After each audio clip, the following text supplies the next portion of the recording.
que eu estou trazendo é a relação que eu tenho comigo, a relação que eu tenho com as minhas emoções, o jeito que eu me cuido emocionalmente, o jeito que eu dialogo com as minhas emoções. Tristeza, raiva e medo. A gente sempre vai voltar para tristeza, raiva e medo. Porque elas são emoções básicas e a gente foge delas. A gente foge das emoções básicas como um modo comum de agir. Porque as emoções, tristeza, raiva e medo, elas são incômodas. É comum não querer sentir elas.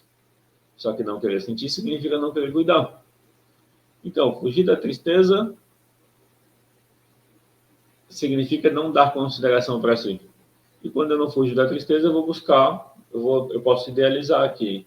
Quando eu encontrar algo, aí eu cuido da tristeza, ou a situação vai cuidar da minha tristeza. A Eliane escreveu, sim, entendi. Depois ela escreveu primeiro, temos que nos considerar. Isso mesmo. E essa autoconsideração é uma autoconsideração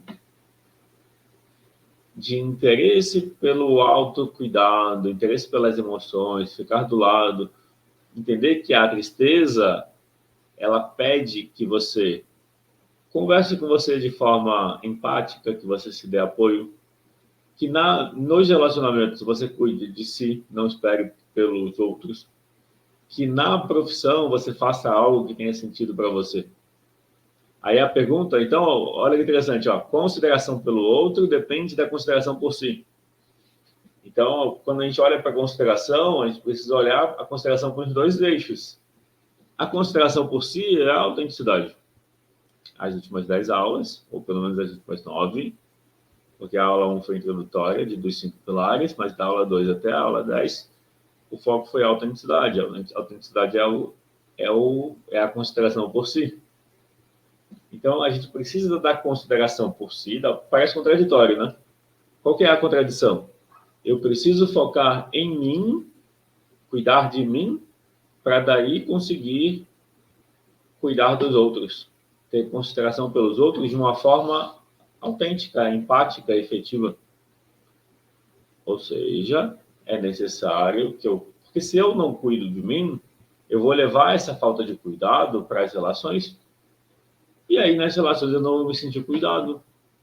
E se eu não me sinto cuidado nas relações, eu posso estar num grupo de pessoas legais, que se interessam por desenvolvimento pessoal, mas sei lá, eu não me sinto cuidado porque eu não cuido de mim, eu posso achar que as pessoas precisam atender isso, ou que elas não estão atendendo, e aí eu me saboto lá também. O que é eu me sabotar? Eu me afasto, eu tenho problemas, culpo os outros.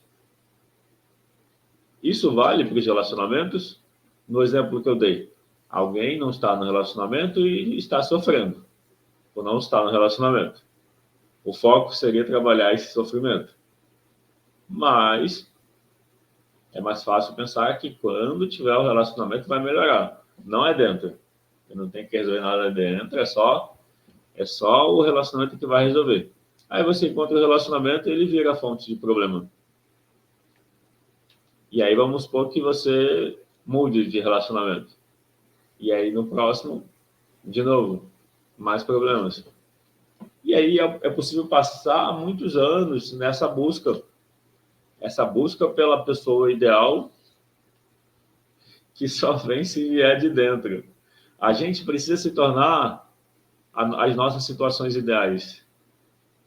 O que eu quero dizer é necessário que a gente cuide da gente da forma como a gente gostaria de ser cuidado. Quando a gente cuida da gente da forma como a gente gostaria de ser cuidado, nesse momento, a gente encontra esse...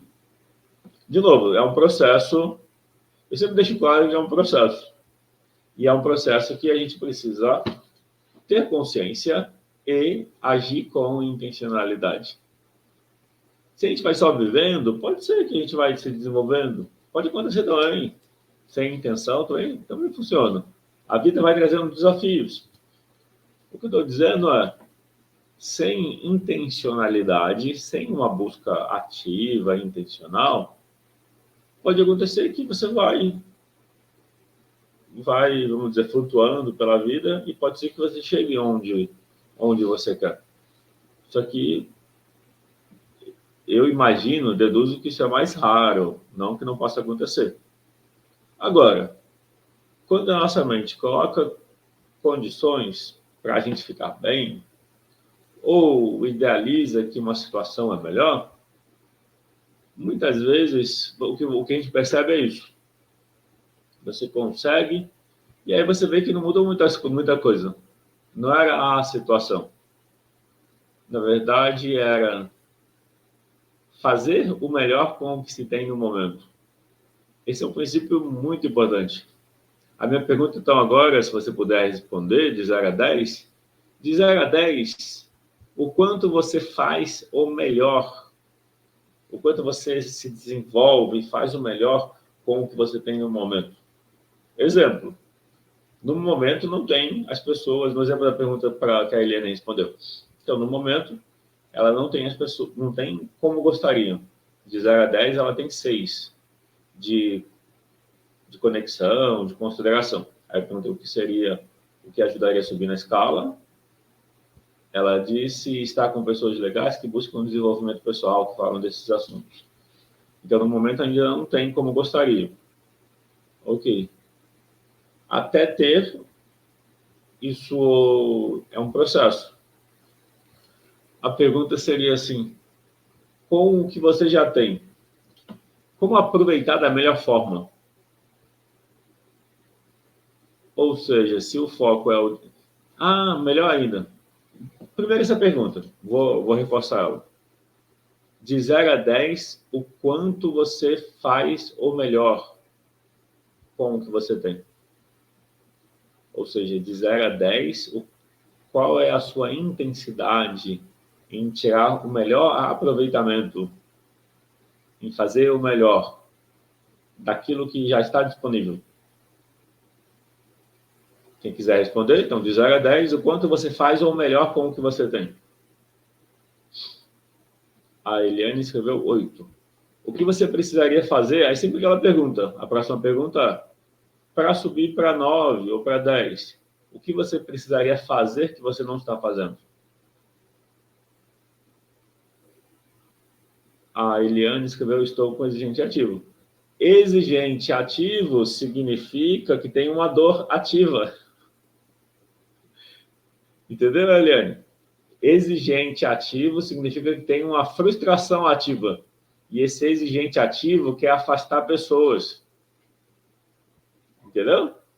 Esse exigente, ele disfarça o que ele gera dizendo que, então, tem várias dores. E esse exigente, ele disfarça, ele põe a historinha. Quando eu alcançar isso, lá vou resolver. Só que as nossas emoções, elas não se importam. O nosso eu emocional não se importa de estar com pessoas que falem de desenvolvimento pessoal. O nosso eu emocional não se importa com isso. O nosso eu racional, sim.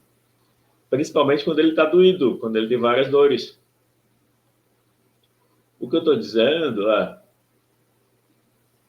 quando a gente busca uma situação ideal, essa busca é uma busca por fugir da dor, que já está presente na relação com as pessoas que já estão disponíveis. Pode ser desconfortável, mas existe uma fonte de autoconhecimento, de autotrabalho, que vem de se relacionar com essas pessoas que não buscam desenvolvimento pessoal e que não são legais. O que eu quero dizer é, as pessoas que incomodam a gente do nosso convívio podem ser para a gente uma fonte de perceber o que trabalha na gente. Não é se forçar a se relacionar, não seria essa a ideia, mas seria, na medida que já estão presentes, ou seja, fazer o melhor com o que se tem. Na medida que as pessoas e as situações já estão presentes e elas incomodam em algum ponto, A necessidade de consideração, ela não fica escolhendo muito, não. O nosso exigente fica. É que o nosso exigente, ele se apoia no nosso controlador. Então, é exigente e controlador andam juntos para proteger a gente de uma dor. A Eliane escreveu, sim, tenho aprendido bastante. Então, é isso. Fazendo vamos dizer assim, uma visão geral e o fechamento da aula. Qual foi o assunto da aula de hoje? Foi a primeira aula do eixo, do eixo. Foi a primeira aula do segundo, foi a primeira aula do segundo pilar da autenticidade. Melhor, foi a primeira aula do segundo pilar, que é o pilar da consideração. O assunto geral são os 5 pilares da identidade. As 10 primeiras aulas, as aulas anteriores, foi sobre o pilar da autenticidade e hoje começou da consideração. No pilar da consideração, a gente olhou para a necessidade de conexão com o outro. Fez essa autoavaliação de 0 a 10. Onde você está na sua necessidade de consideração e conexão? Na medida que você está em um ponto de 0 a 10, o que te ajudaria a aumentar, a ser mais, a desenvolver?